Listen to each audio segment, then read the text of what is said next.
बीडमध्ये मसाजोगचे सरपंच संतोष देशमुखांची हत्या झाल्यानंतर सर्व पक्षीयांनी अन्न व नागरी पुरवठा मंत्री धनंजय मुंडे यांचा निकटवर्तीय असलेला वाल्मिक कराडवर निशाणा साधला। मुंडेंचा जवळचा व्यक्ती असल्याने धनंजय मुंडेंच्याही राजीनाम्याची मागणी जोर धरू लागली आणि त्यानंतर मुंडेंच्या मागे जणू काही शनीच लागला। एका पाठोपाठ एक धनंजय मुंडेंवर आरोपांची सरबत्ती होऊ लागली। कधी भाजप आमदार सुरेश धस यांनी मुंडेंवर निशाणा साधला तर शरद पवारांच्या राष्ट्रवादीचे खासदार बजरंग सोनावणेंनी धनंजय मुंडेंना लक्ष्य केलं आणि आता त्यानंतर सामाजिक कार्यकर्त्या अंजली दमानिया यांनी तर धनंजय मुंडे कृषी मंत्री असताना मोठा भ्रष्टाचार झाल्याचा थेट आरोप केला। माहितीच्या अधिकारातून मिळालेली भ्रष्टाचाराची आकडेवारीच दमानियांनी माध्यमांसमोर मांडली। इतकंच काय कमी होतं की काय म्हणून आता करुणा मुंडे या प्रकरणामध्ये धनंजय मुंडेंचा पाय आणखी खोलात गेलाय। कारण करुणा मुंडे यांनी धनंजय मुंडेंवरती केलेले आरोप कोर्टाने मान्य केले। सोबतच वांद्रे फॅमिली कोर्टाने धनंजय मुंडेंना करुणा मुंडे दर महिन्याला 2 लाख रुपये त्यांना पोटगी देण्याचे आदेश दिलेले आहेत। हा खटला जिंकल्यानंतर आता करुणा मुंडे या ॲक्शन मोडवर आलेल्या आहेत। त्यांनी आता थेट धनंजय मुंडेंच्या संपूर्ण संपत्तीवर आपला दावा करणार असल्याचं म्हटलंय आणि त्यामुळे दिवसेंदिवस मुंडेंच्या अडचणींमध्ये वाढ होताना दिसतेय। तर गेल्या काही दिवसातील घडामोडी पाहता मुंडे कसे अडचणीत आलेले आहेत याचा आपण अगदी थोडक्यात आढावा घेणार आहोत। तर मुंडे चक्रव्यूहात असं आम्ही का म्हणतोय त्याचं कारणही आपण आता समजून घेऊया। संतोष देशमुखांच्या हत्या प्रकरणात मुंडेंचा निकटवर्तीय वाल्मिक कराडचं नाव आलं। खंडणी प्रकरणातही धनंजय मुंडेंचा निकटवर्तीय वाल्मिक कराडचंच नाव आहे। तर सर्व पक्षांकडून सातत्याने धनंजय मुंडेंच्या राजीनाम्याची मागणी होताना दिसते। तर कृषी मंत्री असताना धनंजय मुंडेंनी भ्रष्टाचार केल्याचा दमानियांचा आरोप आहे। धनंजय मुंडेंनी मामीची जमीन लाटल्याचाही दमानियांनी आरोप केलेला होता।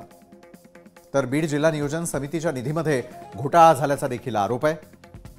करुणा मुंडे प्रकरणामध्ये कोर्टाचा निकाल हा मुंडेंच्या विरोधात लागलेला आहे। एकंदरीतच हे चक्रव्यूह नेमकं काय आहे हे आपण अगदी थोडक्यात समजून घेण्याचा प्रयत्न केलेला होता। तर दुसरीकडे या गेल्या काही दिवसातील गोष्टी तर आपण पाहिल्या की कसे धनंजय मुंडेंवरती सातत्याने आरोप होताना दिसतात। मात्र आज कोर्टाने धनंजय मुंडेंना कसा झटका दिला आणि नेमके काय आदेश दिलेले आहेत ते आदेशही आपण अगदी थोडक्यात समजावून घेणार आहोत। तर कोर्टाचा आदेश काय सांगतोय? धनंजय मुंडेंनी करुणा मुंडेंना महिन्याला 1,75,000ची पोटगी द्यावी। मुलगी शिवानी हिला लग्नापर्यंत दरमहा 75,000 रुपये द्यावे। पैसे खटला सुरू झाल्यापासूनच्या दिवसापासूनच्या हिशेबाने देणं आता गरजेचं असेल। तर खटल्याचा 25,000चा खर्चही धनंजय मुंडेंनी करुणा मुंडेंना द्यावा असा कोर्टाचा आदेश सांगतो। शेवटचा निकाल येईपर्यंत धनंजय मुंडेंनी कोणताही हिंसाचार करू नये हेही निक्षून सांगितलंय। तर एकंदरीतच कोर्टाचा निर्णय नेमका काय होता, आदेश काय होता हे आपण समजावून घेण्याचा प्रयत्न केला आणि या संदर्भात चर्चा करण्यासाठी आज आपल्या सोबत आहेत स्वतः करुणा मुंडे, त्यानंतर सारंगी महाजन आपल्या सोबत आहेत आणि ठाकरेंच्या म्हणजेच उद्धव बाळासाहेब ठाकरेंच्या शिवसेनेच्या उपनेत्या सुषमा अंधारे देखील या चर्चासत्रात आपल्या सोबत जोडल्या गेलेल्या आहेत। करुणा मुंडे यांच्यापासून मी खरं तर सुरुवात करेन। करुणाजी, कोर्टाने नेमके काय आदेश दिलेले आहेत या आदेशांना तुम्ही वाचलेलं असेल ते आपल्या प्रेक्षकांनाही समजावून सांगा। कोर्टाचे आदेश। कोर्टाने आदेश दिलेले आहे की 75,000 माझी मुलगीला आणि 1.25 लाख रुपये मला देण्याचे आदेश दिलेले आहे। आणि ते जे घरगुती हिंसाचारच्या केस आहे त्याच्यामध्ये अगोदर की जे प्रक्रिया आहे ते असते की महिलाला कुठेतरी आर्थिक बाजू आहे जे ते सुरक्षित व्हायला पाहिजे। त्या कोर्टाने आदेश दिलेला आहे है ना, चांगली पद्धतीने। पण याचे पुढे जे डोमेस्टिक व्हायलेन्स आहे त्याच्यावरती जे माझं म्हणणं आहे, माझ्याकडे जे पुरावे आहे, हे सगळे जे आहे ते पुढे ते केस चालणार आहे। तो त्याचा निकाल जे आहे ते पुढे लागणार आहे, त्याच्यावरती आपण आता काय बोलू शकत नाही। बरं, ते डोमेस्टिक व्हायलेन्स पण तुम्ही पुढे करू नका। जसे की माझ्यावरती 2 वेळे खोटे केस केले गेले, 2 वेळे मला जेलमध्ये टाकला गेला, 1 दिवसामध्ये 8 केस केले गेले, असं काय प्रकार घडू नये कोर्टाने हे आदेश दिलेला आहे त्यांनी। की बरं, तुम्ही कोर्टाचा हिंसाचार आदेश करू नका. करुणाजी तुम्ही समजावून सांगितला, मात्र असं नेमकं काय घडलं दोघांमध्ये की तुम्हाला थेट कोर्टाची पायरी चढावी लागलेली होती? अगोदर आमच्या 2021 पासून वाद खूप पेटला झाला है ना. तो वेळे पण मी शांत होती. पण ज्या वेळे 2021 मध्ये मला जेलमध्ये टाकलं गेला, माझी गडीमध्ये रिव्हॉल्वर टाकली गेली, नंतर बी त्यावेळे पण मी गप होती. मीडियावरती काय बाईट दिली नाही होती. पण ज्या वेळे येरवडा जेलमध्ये 45 दिवस ठेवला गेला, ज्या वेळे मी बीडमध्ये गेली, एक दिवसामध्ये 8 खोटे केस केले माझ्यावरती, कलेक्टर ऑफिसमध्ये माझ्यासोबत मारहाण केली है ना, अश्लील हरकत करण्यात आली कलेक्टरच्या केबिन मध्ये, तरी पण मी गप्प होती. पण ज्या वेळे माझे मुलाबाळांना मी सांगितलं की असं माझ्या वरती मारहाण गुंडे लोकांनी तुमचे पिताजी समोर केलेली आहे, त्यावेळे माझ्या नवऱ्यानी कॉन्फरन्स कॉलवरती सांगितलं मुलाबाळांना ती खोटं म्हणती आहे. पण माझ्याकडे सगळे पुरावे आहे. तुम्ही जरा वाटेल तो तुम्ही दीपा मुधोळ मुंडे मॅडमला मी दुसऱ्या दिवशी आणि एसपी साहेबांना, डीजी साहेबांना, मुंबईचे डीजी साहेबांना, देवेंद्र फडणवीस साहेबांना सगळ्यांना मी निवेदन दिला होता की असं माझ्यासोबत मारहाण झाली आहे, कलेक्टरच्या केबिन मध्ये मारहाण झाली आहे, माझ्यासोबत अश्लील हरकत झालेली, तुम्ही सीसीटीव्ही फुटेज काढून घ्या, मला द्या, मला न्याय पाहिजे. पण आजपर्यंत कोणीही त्याची बाजू घेतली नाही आणि कोणी मुद्दा घेतला नाही. तो मी त्याच्यासाठी मी कोर्टामध्ये गेली की असंच जरी डोमेस्टिक व्हायलन्स माझ्यावरती झाले तो मी कुठे जाणार, काय करणार, परत परत परत परत कुठेतरी तो मला न्याय पाहिजे ना, आणि कुठेतरी तो हे थांबायला पाहिजे ना. पोलीसची जे हॅरेसमेंट चालू होती माझ्यावरती, आणि मी कुठे लढणार, इतका मोठा मंत्री आहे, यंत्रणा आहे त्यांच्याकडे, हजारो कोटीची संपत्ती आहे, देवेंद्र फडणवीसजी आहे एक जवळ अजितदादा आहे, गृहमंत्री त्यांच्या, मुख्यमंत्री त्यांच्या, आणि एकटी मी साधारण महिला बिन पैशाचे लढत आहे. माझा जे वकील होता गणेश कोल्हे भाऊ, त्यांनी बीडचे होते, त्यांनी 1 रुपया न घेता हे केस लढली आहे. खूप मोठी गोष्ट आहे माझ्यासाठी, क्योंकि मी खरी होती, माझ्याकडे सगळे पुरावे होते, त्याच्यासाठी त्यांनी 1 रुपया न घेता लढली. बरं, तुमच्याकडे पुरावे आहेत, तुम्ही एकट्यानं लढताय असं तुम्ही म्हणताय. सुषमाताई अंधारे मी यांच्याकडे जाईल यावेळेला. सुषमाताई, हे झालं डोमेस्टिक व्हायलन्स किंवा त्या संदर्भात असलेली केस. आपण राजकीय घडामोडींकडे थोडं येऊयात. राजकीय जे आरोप प्रत्यारोप होताना दिसतात, मला त्याविषयी तुमच्याकडून जाणून घ्यायचंय की वाल्मिक कराड प्रकरण असू दे, संतोष देशमुखांचं हत्या प्रकरण असू दे, किंवा भ्रष्टाचाराचे अंजली दमानिया यांनी केलेले आरोप असतील, धनंजय मुंडे यांचा पाय आणखी खोलामध्ये जाताना दिसतोय का, आणि त्या संदर्भात होणाऱ्या कारवायांमध्ये कुठेतरी चक्रव्यूहात ते अडकलेले असं म्हणायचं का? एक लक्षात घ्या, एकतर आज ज्या पद्धतीने करुणाजींना कोर्टाने रिलीफ दिलेला आहे हे निश्चित चांगली गोष्ट आहे आणि त्याच्यासाठी करुणाताईंचं अभिनंदन. त्या माझ्याकडेही या सगळ्या गोष्टी घेऊन आलेल्या होत्या आणि त्या मला सुद्धा भेटल्या होत्या आणि त्यांचं म्हणणं होतं त्याही वेळेला की मला कलेक्टर ऑफिसमध्ये मारहाण झालेली आहे ताई आणि तुम्ही बोललं पाहिजे. त्यांनी दुसराही मुद्दा माझ्यासमोर मांडला होता की अफिडेविशन मध्ये अगर मैं पहली पत्नी हूं तो मेरा नाम क्यों नहीं है. परंतु मॅटर त्यांचं ज्युडिशियल असल्यामुळे आणि मला असं वाटत होतं की या सगळ्यांमध्ये म्हणजे मी अथॉरिटी नाहीये, अथॉरिटी महिला आयोग आहे, तर ते महिला आयोगाने बघितलं पाहिजे. पण हे काही वेगळं सांगायची गरज नाही की आपला महिला आयोग हा सध्या फक्त मेकअप, ब्युटी पार्लर आणि फॅशन शो एवढ्या पुरता मर्यादित आहे, त्यामुळे त्यांच्याकडून काही फार अपेक्षा करण्यात काही अर्थ नाही. आता 2 गोष्टी वेगवेगळ्या जरा समजून घेतल्या पाहिजेत की काय करुणा मुंडे त्रासात होत्या का, तर होत्या. करुणा मुंडे लढत होत्या का, लढत होत्या. आता करुणा मुंडेंना किती पैसे मंजूर झाले आणि किती नाही झाले माझ्यासाठी हा महत्वाचा मुद्दा नाहीये, कारण मी माझ्या ट्विट मध्ये पण सांगितलेलं आहे की आर्थिक नुकसान भरपाईपेक्षा सुद्धा महिलेच्या आत्मसन्मानाचा हा लढा होता आणि तो आत्मसन्मानाचा लढा तिने जिंकला, हे माझ्यासाठी जास्त महत्वाचं आहे. दुसरी गोष्ट अशी की त्यांनी त्यांच्या मुलीला लग्नापर्यंत 75,000 रुपये द्यावेत वगैरे, तर मला असं वाटतंय की त्या माणसाने ऑलरेडी अफिडेव्हिशन मध्ये मला 2 अपत्य आहेत हे मान्य केलेलं आहे. ज्या अर्थी अफिडेव्हिशन मध्ये 2 मुलं मान्य केली आहेत त्या अर्थी त्या 2 मुलांची जबाबदारी तो घेणारच आहे. आता आपल्या मेन मुद्द्याकडे येऊ की काय याच्याने धनंजय मुंडेंचा पाय खोलत जातोय का वगैरे. सारंगी ताई सुद्धा याच्यामध्ये आहेत. मी सारंगी ताईंना पण एकदा धनंजय मुंडेंच्या घरी जेव्हा त्यांचं ऑपरेशन झालं होतं तेव्हा बघितलं होतं. सो मी त्याची पण साक्षीदार आहे. मुद्दा हा आहे की वाल्मिक कराडांची प्रकरणं असतील, म्हणजे वाल्मिक कराडांनी फक्त त्यांच्यावरच खोटी केस टाकली का? नाही.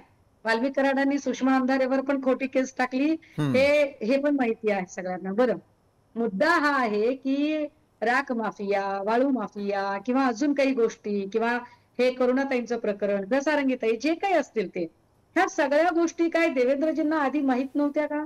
बरोबर. देवेंद्रजी अनभिज्ञ होते का? असं म्हणजे देवेंद्र फडणवीस, चाणक्य देवेंद्र फडणवीस हे या सगळ्या गोष्टींनी अवगत नव्हते का? याचा अर्थ ते ढ आहेत का? सुरेश धस वेगवेगळे पुरावे काढतात. जी गोष्ट सुरेश धसांना माहिती आहे ती मंत्रिमंडळाचा सुकाणू समितीचा प्रमुख असणाऱ्या देवेंद्र फडणवीसांना माहित नव्हती का?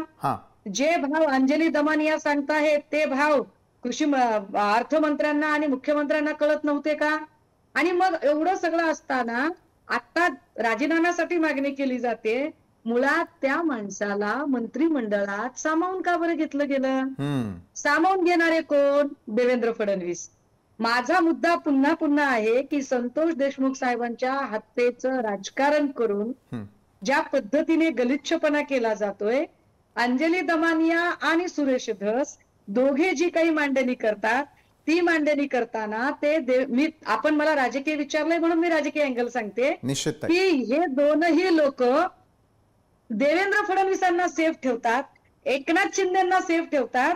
हे फार फार काबिले तारीफ आहे की करुणाताई ज्या कलेक्टर ऑफिस मधल्या मारहाणीचा उल्लेख करतात त्याही वेळेला आता ज्या बाई महिला आयोगावर आहेत त्याच होत्या. गृहमंत्री देवेंद्रजींच होते. देवेंद्रजींकडे असंख्य वेळा त्यांनी अर्ज विनंत्या केल्या असतील. का देवेंद्रजींनी लक्ष दिलं नाही? आणि आता की आम्ही त्यांचा राजीनामा मागत आहोत वगैरे असं म्हणून एक मराठा मॅनची इमेज इकडे धस प्रस्थापित करतात, तर दुसरीकडे अंजली दमानी यांनी तर आतापर्यंत कोणतंच प्रकरण धसाच लावलेलं नाहीये, त्यामुळे त्यांच्याबद्दल न बोललेलं बरं. पण देवेंद्र फडणवीस यांना सेफ का ठेवलं जातंय? देवेंद्र फडणवीसांनी असं प्रत्येक वेळा म्हणायचं की या सगळ्याच्या संबंधाने अधिकृत प्रतिक्रिया ती दादांची असेल, माझी नाही. अरे वा, तुम्ही मुख्यमंत्री आहात, तुम्ही गृहमंत्री आहात, तुम्हाला माहित नाही डीबीटी मध्ये काय घोळ झालाय किंवा नाही झालाय? डीबीटीतला कोणता मुद्दा गाळायचा, कोणता नाही गाळायचा, टेंडर करायचं नाही करायचं, याचं फायनल अथॉरिटी जी आहे ती मुख्यमंत्र्यांची असते. का बरं एकनाथ शिंदेना या सगळ्यामध्ये घेतलं जात नाही? म्हणजे तुम्ही संतोष देशमुख साहेबांच्या हत्येचे मारेकरी बाजूला ठेवताय आणि दुसऱ्याच गोष्टींवरती जाताय. करुणाताईंची लढाई करुणाताईंनी एकटीने लढली. त्याच्यासाठी ना देवेंद्र फडणवीसांनी काही केलं ना एकनाथ शिंदेनी काही केलं. आता फक्त हे सगळेजण मिळून करुणाताईंना सुद्धा एक हत्यार बनवू पाहतात. परंतु इथे अभिनंदनीय गोष्ट आहे की त्या बाईने बिचारीने एकटीने तिचा लढा दिला. ती प्रत्येकाला ओरडून सांगत होती. तिने सीसीटीव्ही फुटेजची मागणी केली आणि कलेक्टर ऑफिसने त्यांना सीसीटीव्ही फुटेज दिले नाही. हे सगळं सत्य आहे. त्यांच्यासोबत अनेक वेगवेगळ्या पद्धतीने टॉर्चरिंग झालं, हे सगळं सत्य आहे. अरे पण हे सगळं सत्य सांगताना देवेंद्र फडणवीसांना माहित होतं, तरी देवेंद्र फडणवीसांनी मंत्रिमंडळात सामावून घेतलं.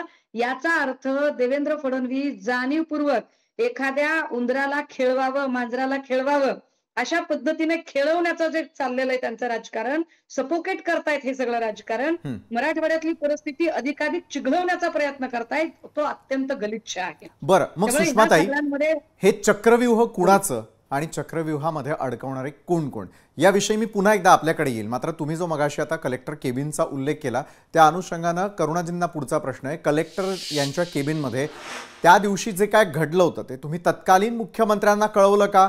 मात्र त्यांनी तुमची दखल का घेतली नसावी? घेतली की नाही घेतली हेही मला उत्तर करुणाजी आपल्याकडून अपेक्षित आहे. I don't know about it.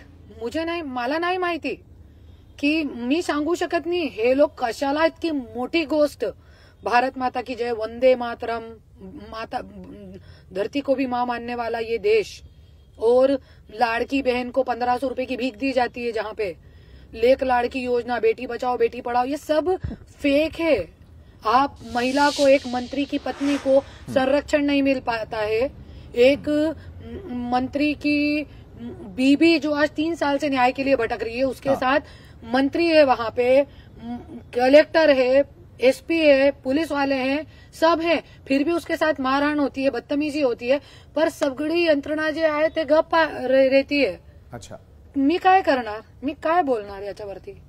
त्याच्यासाठी कोर्टाची दार मी गेली आणि माझ्याला न्याय भेटलाय आज आणि पुढे पण न्याय भेटणार आहे. बरं, न्याय त्याच्यासाठी मिळणार आणखीन अशी काय बाकी आहे आमच्या, करुणाजी तुम्ही आणखीन काय अपेक्षा व्यक्त पाठपुरावे, करता, माझे पुरावे देणं बाकी आहे, कोर्ट केस लढणं बाकी आहे अजून. तुम्ही विश्वास व्यक्त करता, मात्र कोर्टाच्या निर्णयानंतर तरी आता तुम्ही समाधानी आहात का करुणाजी? नाही, समाधानी नाही आहे, क्योंकि कमी तर कमी आम्हाला 15 लाख रुपये महिना पाहिजे खर्चेसाठी. तो आम्हाला 2 लाख रुपये मंजूर केलेले आहे. ते ऑर्डरचे साठी मी पुढे हायकोर्टामध्ये पिटिशन टाकणार आहे. बरं करुणाजी, मी नंतर आपल्याकडे येणार आहे की तुमच्या मुलाची पोस्ट आम्ही पाहिलेली आहे, त्या अनुषंगाने तुमच्यासाठी पुढचा प्रश्न असेल. मात्र तत्पूर्वी सुषमाताई, मी आपल्याकडे येतो. चक्रव्यूह जर असेल म्हणजे एकाच बाजूला धस यांनी केलेले आरोप असतील, बजरंग सोनावणेंनी देखील हे प्रकरण लावून धरलेलं होतं, दुसरीकडे हत्या प्रकरण, वाल्मिक कराड प्रकरण आणि मग थेटपणे अंजली दमानी यांचे आरोप. हे चक्रव्यूह नेमकं कुणी टाकलेलं आहे जे भेदण्यामध्ये अजूनही अपयश येत असावं? आणि मग त्यानंतर करुणाताई असतील, करुणाताईंची एंट्री, त्यांच्या मुलाची एंट्री, या अनुषंगाने आपण पुढे जाणार आहोत. सुषमाताई, लोकशाही चॅनलच्या माध्यमातून अत्यंत जबाबदारीने आणि गांभीर्यपूर्वक हे कथन केलं पाहिजे, कारण भाजपची ट्रोल आर्मी पुन्हा व्हिडिओ कट करून क्रॉप करून टाकण्यात माहीर आहे. बरं, माझं पुन्हा पुन्हा म्हणणं आहे की संतोष देशमुख हत्येतल्या प्रत्येक मारेकऱ्याला फाशी झाली पाहिजे, हत्येच्या मास्टर माइंडला फाशी झाली पाहिजे. जर या हत्येमध्ये धनंजय मुंडे दोषी असतील तर धनंजय मुंडेंना सुद्धा शिक्षा झाली पाहिजे. परंतु करुणा मुंडेंचं प्रकरण अतिशय वेगळं आहे. हे प्रकरण संतोष देशमुख यांच्या हत्येच्या आधीपासूनचं प्रकरण आहे. हे सगळं प्रकरण त्यांना माहीत नव्हतं असं अजिबात नाही. म्हणजे देवेंद्र फडणवीसांना सुरेश धस यांनी ज्या ज्या गोष्टी सांगितल्या त्या त्यांना माहीत नव्हत्या असंही अजिबात नाही. अंजली दमानी यांनी जे काही कृषी खात्याचं जे काही सांगितलं, त्याच्यात कॉटन बॅग वगैरे हे सगळं वस्त्रोद्योग महामंडळाने खरेदी करायचं, मला ज्या कायद्याच्या गोष्टी कळतात. इव्हन आता आपण जेव्हा पोटगी हा शब्द वापरतो त्यावेळेला ती केस 125 ची केस असते, 125, आणि जे आपण डोमेस्टिक व्हायलन्स ऍक्ट म्हणतो ती केस 498 ची असते, 498 ची. आता हे जे आलेलं जजमेंट आहे किंवा आताचं जे म्हटलेलं आहे ते 125 नुसार म्हटलेलं आहे. मला कळत नाहीये या 125चा म्हणजे करुणाताईंना न्याय मिळाला, दॅट्स ओके, आणि खूप चांगली गोष्ट आहे, आणि शी डिझर्विंग.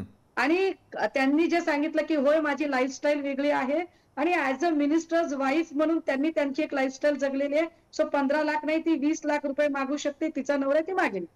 परंतु तिला 20 लाख रुपये मिळाले तर संतोष देशमुखला न्याय कसा मिळतो मला ते गणित कळलं नाही. अच्छा, करुणा मुंडेंना 20 लाख रुपये दिले तर संतोष देशमुखांना न्याय मिळतो हे कसं काय मला कळलं नाही.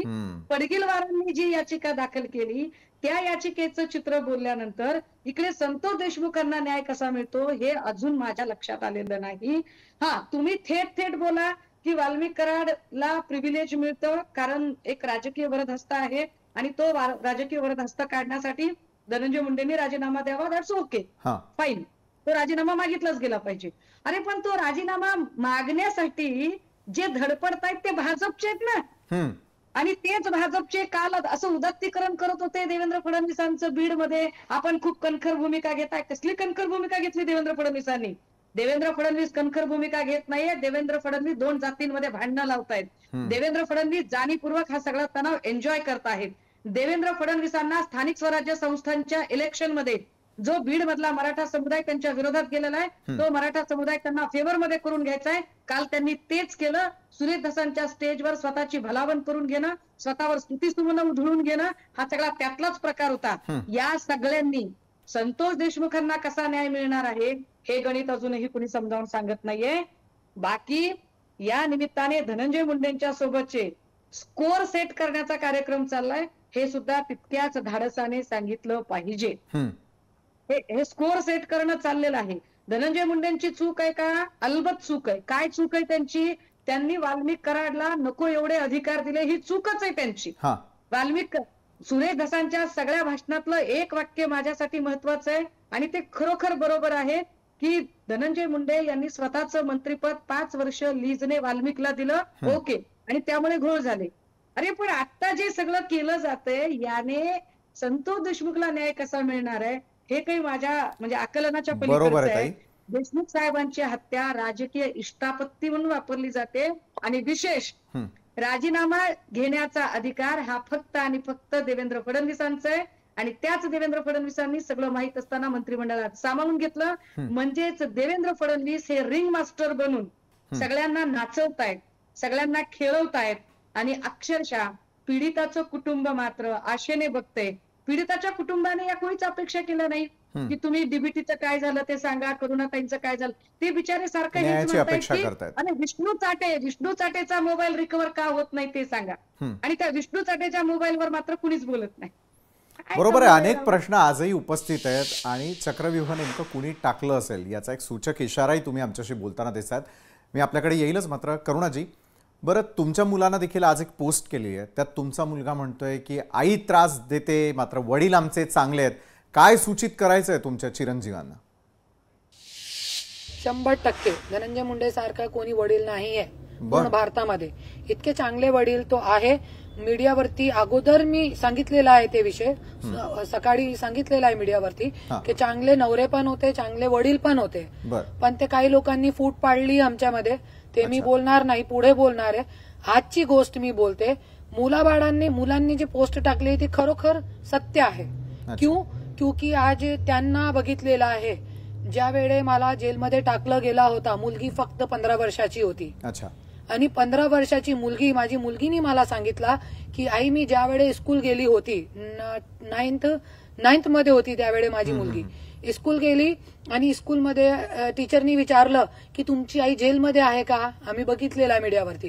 तो दिवसापासून आजपर्यंत तो स्कूल गेली नाही आणि आता परत त्यांनी कॉलेज सुरू केलेला, पण मुलगा आजपर्यंत गेला नाही, ना स्कूल गेला ना कॉलेज गेला. आणि आज दरवेळे कोर्टामध्ये जाणं, हे केस ते केस, मीडिया ट्रायल, वेळोवेळी मीडियावरती, आणि ते खूप त्रास आहे ना त्यांना, खरोखर त्रास आहे त्यांना. मी एक्सेप्ट करते आणि ते लोक मला म्हणताय की हे करू नका तुम्ही, पण कुठेतरी मला न्याय पाहिजे, कोणीतरी मला माझी बाजूमध्ये पाहिजे. आणि आज कोर्टाने माझी बाजू घेतलीये आणि काय वाईट केला आणि मीडिया अचानक माझे घरी आली सकाळी. मला पण कळलं नाही कधी मीडिया आली, कधी माझी बाईट सुरू झाली, अचानक आले. तुम्ही घरा करून हाकलू तर शकत नाही ना कोणी. तुम्ही फक्त इतका बोलत होती की आमच्याकडे निकाल लागलेला आहे, न्यायाधीशचा धन्यवाद, माझे वकीलचा धन्यवाद आणि जे न्यायालयाचा धन्यवाद. त्याच्यामध्ये काय वाईट सांगितलं मी? आणि कंटिन्यू त्यांना माझे मुलगेला माझे नवऱ्याचे कॉल येत होते, तुमच्या प्रतिनिधीकडून तुम्ही विचारू शकता. कंटिन्यू त्यांना 2-2 मिनिटांमध्ये त्यांचे कॉल येत होते, हे बोला ते बोला, थांबा ते सगळं थांबा, ते मीडिया लोकांना हकलून टाका तुम्ही, हे सगळं चालू झालं त्याच्यावरती. आणि हकलून टाकलं लिटरली माझे मुलगेने. तुम्ही विचारू शकता तुमची यंत्रणा कडून, तुमचे जे प्रतिनिधी होते तुम्ही विचारा त्यांना काय झालेलं आहे नेमकं आणि किती प्रेशरमध्ये माझा मुलगा होता, तुम्ही ते विचारा त्यांना. आणि हे प्रेशरमध्ये यदि त्यांच्या काय बरं वाईट झाला आणि माझ्या काय जरी बरं वाईट झाला तो त्याच्या जिम्मेदार कोण होतील ते मला प्रश्नाचे उत्तर द्या तुम्ही. आणि आज ऐका एक गोष्टी और बी बोलते, ऐकतो आम्ही. ज्या वेळे आज मुलगेने फक्त मी एक बाईट दिली त्यांचे पिताजीच्या विरोधात आणि काही वाईट पण नाही सांगितलं. न्यायाधीशचा धन्यवाद, आपले वकीलचा धन्यवाद आणि कोर्टाने माझ्याकडे निकाल दिला त्याचा धन्यवाद सांगितला मीडियावरती. त्याच्या हे लोकांनी इतका वाईट वाटलं. आणि ज्या वेळे मला 2 वेळे जेलमध्ये टाकला, 8 वेगळे शहरमध्ये मला केस टाकले, खोटे केस टाकले. आणि ज्या वेळे मला कलेक्टर ऑफिस मध्ये मारहाण केली, बुरी तरीके से मेरे को मारा, तब इनको बच्चों को बुरा नहीं लगा, तब इनके पिताजी को बुरा नहीं लगा. और जरा सा मैंने कोर्ट का धन्यवाद क्या कह दिया, न्यायाधीश का धन्यवाद क्या कह दिया, तो इनको इतना बुरा लग रहा है कि मेरे बच्चों को मेरे खिलाफ यूज किया जा रहा है. बरोबर आहे. बरं सुषमाताई, बताइए आप ही मी बताइए। आपल्याकडे येईल. तुम्ही मगाशी म्हणालात मला जी फक्त एवढं- करुणाजींची आपण प्रतिक्रिया माझं फक्त ऐकली, एवढंच- अतिशय गंभीर आहे. बोला बोला. माझं फक्त एवढंच सबमिशन होतं की करुणाताई जे बोलत आहेत हं. मी त्यांची मनस्थिती समजू शकते आणि हो. त्यांच्या मुलांची सुद्धा मनस्थिती समजू शकते. आणि मी याच्यावर व्यक्तही झाले मध्ये की काही युट्यूब पोर्टल्सनी ज्या पद्धतीने त्यांची मुलं किती वयाची आहेत, कोणत्या शाळेमध्ये शिकतात, त्यांचं घर कसं आहे, आतून मुलांचे फोटो कसे आहेत, तर या सगळ्या गोष्टींचा मुलांवर परिणाम होतो. होतो. तुम्ही मी कुणीही आपण जे पब्लिक फिगर असतो त्यावेळेला आपल्या मुलांपर्यंत, कारण असंख्य गोष्टींचं टेन्शन जात असतं असतात, आपल्याला हो. आणि ते टेन्शन आपल्या मुलांपर्यंत पोहोचू नये असं वाटणं स्वाभाविक असतं. परंतु आपल्या आईची, आपल्या वडिलांची जेव्हा मीडिया ट्रायल चालू आहे एवढं नाही म्हटलं तरी मुलं त्रासून जातात दडपण आणि येतं. त्यांना वाटतं की त्यांच्या हे लक्षात येत नाहीये, हे बरोबरच आहे की ठीक आहे माझे वडील म्हणून ते माझं खूप छान सांभाळ करतायत, परंतु आपली आई फक्त आर्थिक नाही तर आपली आई तिच्या आत्मसन्मानाचा एक लढा लढत आहे. बट या कॉन्सेप्ट समजण्यासाठी ती बाळं लहान आहेत, हो. सो आपण ते समजूनच घेतलं पाहिजे.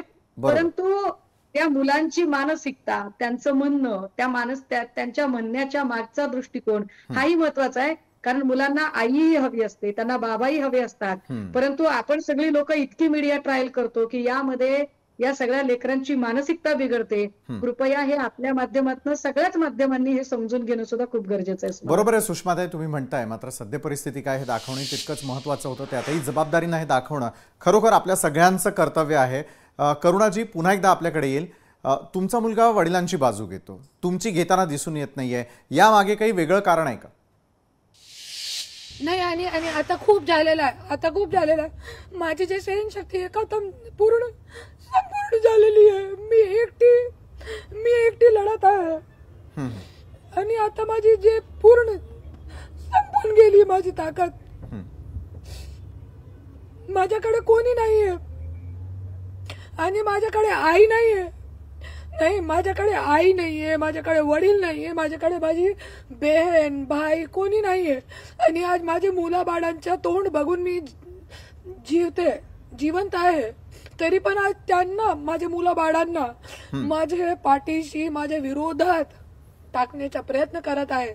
चालेल, मी बोलते धनंजय मुंडेला, मी हात जोडून विनंती करते, तुम्ही चांगले पिता आहे, मी खूप वाईट आहे, खूपच वाईट, दुनियाची वाईट आई मी आहे, बायको मी आहे वाईट. पण तुम्ही ते मुलांना घेऊन जा, मुलींना घेऊन जा, त्यांना न्याय द्या. तुम्ही त्यांना न्याय द्या. मला तुमची गरज नाहीये आणि मी खूप वाईट आहे, पण तुम्ही ते मुलांना घेऊन जा, कमी तरी त्यांना तो न्याय द्या. फक्त तुम्ही त्यांचा उपयोग करून घेतात, त्यांच्याशी पोस्ट करून टाकतात. कधीतरी तो एक सभामध्ये घेऊन जा, माझ्या मुला म्हणून, मुंडे घराण्याच्या एकमेक वारीस म्हणून शिशु मुंडेला घेऊन जा, शिवानी मुंडेला घेऊन जा. तुम्ही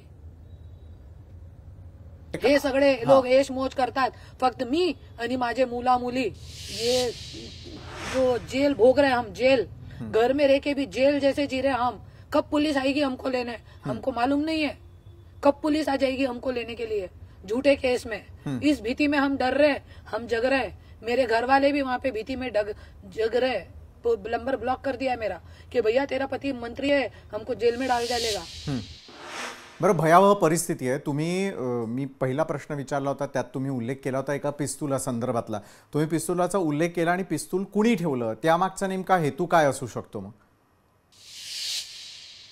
पोलीस वाले होते आणि सगळ्यांना माहिती आहे 15 वर्षापासून एकही पोलीसवाला आहे है ना, आणि तेच यंत्रणा आहे, तेच यंत्रणा आहे, ते कोणत्या सांगेवरती आहे सगळ्यांना माहिती आहे ते. आणि 8 पोलीसवाले आहे, त्यांच्या विरोधात पण मी खटला टाकणार आहे हायकोर्टामध्ये की कशा माझ्या गाडीमध्ये साडी घालूनही बोलते शायद मराठी में, माझी मराठी एवढी चांगली नाहीये, पेन के साड़ी, हाँ, तो साड़ी पहन के मेरी गाड़ी में रिवॉल्वर टाकली होती. ते पुलिस वाले होते आणि पुलिस वालों ने डीवायएसपी स्वयं मेरे घर पे आए थे.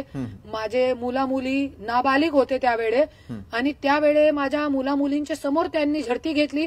माझे सगळे पुरावे, शादीचे, लग्नाचे सगळे घेऊन गेले आहे. परलीचे पोलीस स्टेशन मध्ये आहे, ते आम्हाला भेटणार आहे, 1-8 महिन्यामध्ये भेटणार आहे बहुतेक.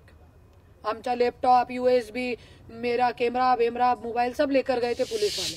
बरं सुषमाताई, करुणाजींची ही करुण हाक आत्ता तरी सरकारपर्यंत पोहोचेल का? न्यायाची अपेक्षा करूयात का? मग संतोष देशमुख प्रकरण असेल किंवा करुणा मुंडे प्रकरण असेल. मी तेच म्हणतेय की ह्या सगळा जो तणाव गेली 60 दिवस महाराष्ट्रात चालू आहे ती अख्ख्या माध्यमांची स्क्रीन या एकाच बातमीनं व्यापलेली आहे आणि याच्या आडून कितीतरी मोठमोठे डिसिजन मंत्रालयात होत असतील जे लोकांपर्यंत पोहोचत नाहीयेत, काय चाललंय कळत नाहीये. एकच गोष्ट सतत चालू आहे आणि देवेंद्रजी जाणीवपूर्वक निर्णय घेत नाहीत. हे भिजत घुंगडं किंवा हा तणाव देवेंद्रजींना अजून किती दिवस ठेवायचा आहे. अति ताणल्यावर रबर सुद्धा तुटतं. म्हणजे कशासाठी हा सगळा तणाव त्यांनी तयार केलेला आहे. इव्हन अगदी या स्क्रीनवर मला वाटतं आपण करुणाताईंना सुद्धा विचारलं पाहिजे की निश्चितपणे वाल्मिक कराडांनी त्यांच्यासोबत मिसबिहेव केलंय तर त्या मिसबिहेवला आता तरी कोर्टाने दखल घेत त्या संबंधाने गुन्हा दाखल करून घ्यावा, तो काही विषय नाही. परंतु धनंजय मुंडेंच्या संबंधाने त्या जास्त अनुभवी आहेत. त्यांना असं वाटतंय का की खरंच या खून प्रकरणामध्ये धनंजय मुंडेंचा थेट हात आहे? विचारलं पाहिजे या स्क्रीनवर त्यांना. बरोबर आहे, आपण हे विचारूयात सुषमाताई. जसा मगाशी आता उल्लेख केलेला करुणाजी सुषमाताई यांनी देखील की धनंजय मुंडे आणि वाल्मिक कराड हा संबंध नेमका काय आहे. म्हणजे आम्ही फक्त आजपर्यंत बघतोय तशा प्रकारच्या बातम्या येतोय, मात्र हे संबंध नेमके काय होते तुम्हाला जवळून माहिती असेल करुणाजी. तो त्यांची परछाई आहे, ते त्यांची सावली आहे. आणि त्यांनी स्वतः सांगितलेलं आहे ना मीडियावरती की वाल्मिक कराड माझा माणूस आहे. त्यांनी सांगितलेलं आहे, छाती ठोकपणे सांगितलेलं आहे नागपूरमध्ये. त्यामुळे बघूयात हा चक्रव्यूह आहे, चक्रव्यूह कुणाचं, त्याचबरोबर भेदणार कोण हेही लवकरच स्पष्ट होईलच. मात्र आमच्याबरोबर जोडले गेलात सुषमाताई आणि करुणाजी, त्यासाठी खूप खूप धन्यवाद. लोकशाही मराठी ऐका, पहा, जागरूक रहा.